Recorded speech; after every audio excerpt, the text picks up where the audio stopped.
Now that I've had a couple of, I've had enough, I've had quite a few fingers of whiskey. Pretty much, this bottle was probably about half full, and it is, it's not anymore. So, I feel comfortable enough talking about death. And not just death, but my experiences with it. People see me wearing this black ring that I wear all the time. And I wear it for my little sister. And I call her my little sister, even though she was a year older than me, because she was probably the most innocent, and I say innocent, but she's a fucking psycho, but truly the most good-hearted, good-natured, most trusting person that you will ever fucking meet, to the point of basically being like a 6-year-old trapped in a 22-year-old's body is really the only way I can explain it. But when I found her, and even then I call her my sister, but not by blood. But it was back when I was homeless for probably the 3rd time or whatever, and I was living in my car, and I came across her, and we started talking, and I ended up finding out that she was staying in a crack house, which I've lived in a crack house, but I call what I was staying at a crack house only because the living conditions were worse than a crack house, and there was some sketchy shit going on in the back room. So I don't know what the fuck they were selling, what the fuck they were doing. I just know that there were random ass people who would come into the back room, stay about 15, 20 minutes, 30 minutes, and then leave, and that would happen often enough. I don't know what the fuck was going on back there, but I know it wasn't legit. And it was basically a crack house. But what she was staying at was a true blue crack house, as in that there were crackheads there, they were selling crack, they were doing crack. It was bad. You know, they had prostitutes coming in and out, and she didn't want to be there because she wasn't doing that shit, but she was homeless. And to be honest, you see those homeless people on the corner of the street, you might give them $1, or you might be like, you're probably a fake or a charlatan, so I ain't gonna give you shit. But there are some of us out there who are legitimately homeless, who are out there on the street, who ain't got shit. We're eating old food out of fucking dumpsters, going to the fucking restaurants, just waiting on them to throw out their fucking leftovers so we have something to eat. Or we're bumming, you know, a couple of bucks so I can go into fucking McDonald's and come out to find a pimp trying to force her into a car, and me dealing with that shit.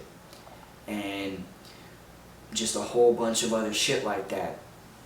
And the only kind of people who will take in people like us are not straight up people, are the people who legitimately don't give a fuck, such as crackheads, or other people who just don't give a shit. And that's not normal people. That's not like the people like you watching my videos.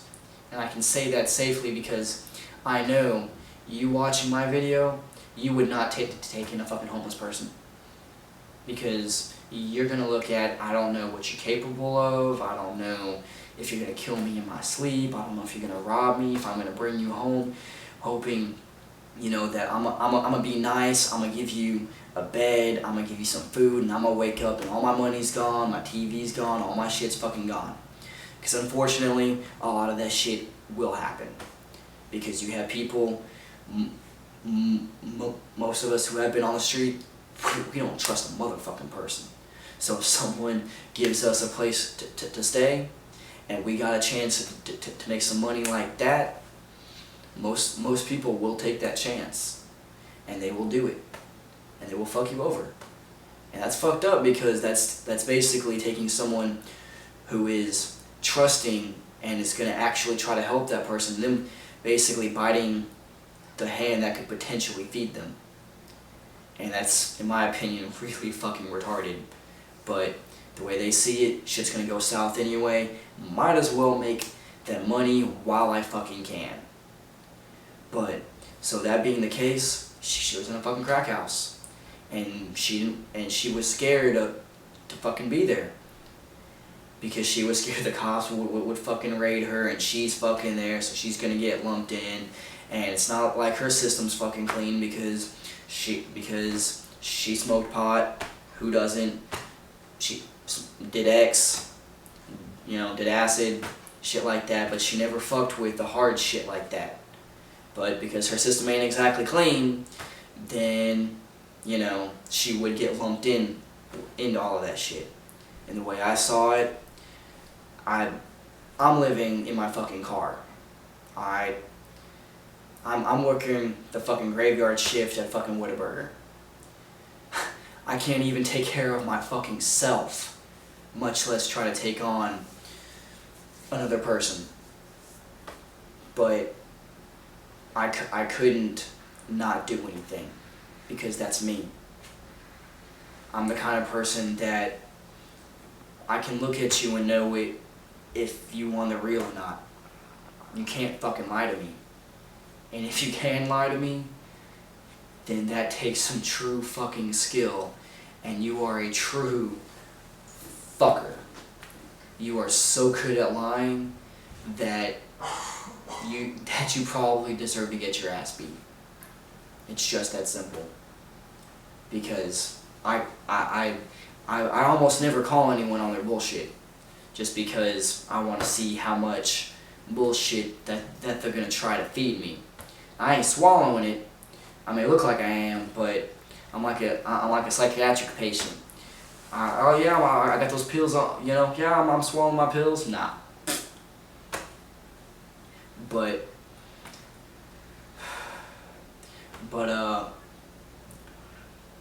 I took her in. Long story short, I took her in. And so literally, it's her having no income, no nothing. Me basically being barely able to survive and sustain myself, now throwing in a whole nother motherfucker person into the mix. And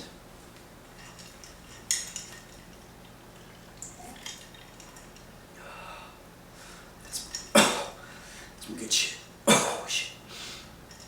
But now, instead of barely making enough money to pay for gas and food for me, and I smoke, buying my packs of cigarettes and shit like that. Now, instead of a pack of cigarettes lasting me 2 or 3 days, a pack's lasting me a day, less than a day, because now she's smoking my cigarettes too. Now, the food I buy, now instead of buying, a dollar hamburger, I got $5 in my wallet, and instead of buying food for me and then knowing I've got enough money to buy me, another $1 cheeseburger tonight and lunch, and maybe, a fucking Rillo or something, which I actually smoke Rillos. Most people be like, I'm a stoner, cut that shit open, make a blunt out of it. Nah, I actually would smoke that shit because I could get 2 for $1 or some shit like that. So that's $1, and those fuckers is like 3 or 4 cigarettes in one. So that's like half a pack of cigarettes for $1. But now that's me having to buy her food, me having to buy smokes almost every fucking day, and me doing this and that, and any place that she wanted to go, me actually being the nice enough guy to, drive her there and then have to go and pick her up. And she wasn't always considerate of my gas, but I would let shit go. I'd be like, hey, I need you to come. I'm working the graveyard shift. I need you to just come fucking chill in the car or come inside and fucking chill. My boss don't give a fuck. Do it, just play on my phone or some shit. I don't give a shit. Just stay here where I can see you and know that you're safe. But she would want to go to Kryptonite. And, then now she's got a ride there, but now she ain't got a fucking ride back. Or she has to try to find someone to come and stay with that night. And then now I gotta drive out to that motherfucker's house to go and pick her back up. So all in all, I did a lot of shit for her. And you don't do shit like that and not consider them family. That was my little sister. Because I took care of her. I don't give a fuck if she was a year older than me. That was my little sister. And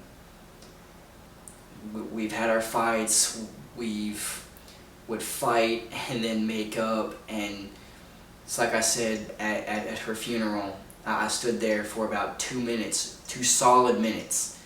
Now, just stand there in silence on a clock for 2 fucking minutes. Bet you can't do it. 120 seconds of just silence of you trying, of you wanting to talk, but you just can't make the words come out. Because most people will just break down crying. Me, I just go mute. I'll try to say what I want to say, but I can't. It just doesn't leave my mouth. And after I could finally start talking, I told them, about how we would fight, and it would be like 2 or 3 days later or a week later, and she would just be like, she just completely forgot fucking everything, or none of it fucking even mattered. And I'd be like, well, that shit fucking matters to me. You pissed me the fuck off. And and she would just be like, that's old shit. I go, why you gotta bring up old shit? But that was her. She was quick to forgive, quick to fucking anger, but quick to fucking forgive and fucking forget. And one of the times, the last time I saw her was on Halloween. And she ended up getting kicked out of Kryptonite. And I'm like, well, I met a bunch of people that I really liked and I really wanted to converse with and get their numbers and really hang out with tonight. But you know what? Your dumbass is spitting fake blood all over the fucking place, making the dance floor all covered in blood and shit like that, and you got kicked the fuck out because you're making a mess, and you don't really understand, oh, it's Halloween, it's fake blood. And I'm like, you're making a mess. They don't give a shit that the dance floor is covered in fake blood. It is slippery as fuck.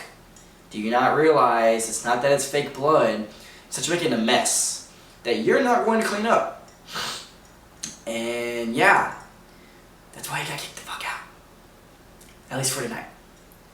But so me being, the big brother, I'm like, well, you rode here on the bus, met a dude that I thought that you had known for a while. Turns out you met him on the bus. Meanwhile, alright, I've got a picture of her on my Instagram, actually, it was taken that night. It's of her spitting out the fake blood. All she's wearing is fishnets and, like, as she called it, titty tape, but just some electrical tape on her fucking nipples. But everything else is like fucking, black fucking underwear, but everything else is fucking fishnets. She's like that on the fucking city bus. Meets a dude, thinks he, starts chatting him up, hey, I'm going to this party. In case you want to see her, the Instagram name is HunterFiles 2015. But, yeah, that's that's the last time I actually got to see her alive. But that night, she met this dude on the bus. He thinks he's gonna get lucky because she invites him out to the fucking club. He quickly realizes he's not getting laid, and so he bails. She's like, just to show you her innocence. Well, I don't know where he went. You know, he tried grabbing on me and I told him no. And, you know, I don't know where he went. Wherever could he have gone? I don't know. Maybe you met a dude on a bus wearing fucking nothing. He thinks he's gonna get laid. Quickly realizes that's not gonna happen. So he fucking bails. I didn't say that to her because I want her feelings, but that's basically what the fuck happened. Actually, that's not basically, that is exactly what the fuck happened. And so then she gets kicked out. I go and drop her off at her friend's house. I'm sitting out there in the fucking cold, because meanwhile I was wearing a fucking morph suit, some trip pants, but all I'm wearing is, and I'm not wearing any underwear, I ain't wearing no thermals. It's fucking Halloween, it's cold as fucking balls. All I'm wearing is some trip pants and a morph suit and a fucking trip jacket with the fucking hood. So she's there wearing nothing, so she's cold as fuck, and we're waiting on a friend to get home, so I give her my jacket. So now I went from wearing the one source of warmth I had, I gave to her, and I'm just standing there. Probably should have worn like some thermals under this bitch. But it's not like I exactly knew that I was going to be, you know, standing in the cold. But long story short, we ended up having a fight over some stupid shit. There was some other stuff that happened that we don't have enough time in this video to mention. But basically, with all the shit that had happened, we were supposed to get a place together. Another fucking fight happened. That didn't happen. I got my own place. I'm feeling good. And I'll never forget her telling me, "Bubba, when are you coming home?" And I remember thinking, the fuck you mean, when am I coming home? I am home. I got my own home. And I remember thinking that. And it's really what they say is true, as in, you really need to treat everyone like you never know when the fuck someone's gonna die. Because that fight you have with someone, hell, even just the feeling. I didn't say that to her. I just mentioned it. But I felt like fucking shit. And I can never take that feeling back. But this is probably going to have to be a two-part video. So this is pretty much going to be the end of part 1, and I'll cover part 2 to continue this and how I coped with it in the next video. Alright. Yeah.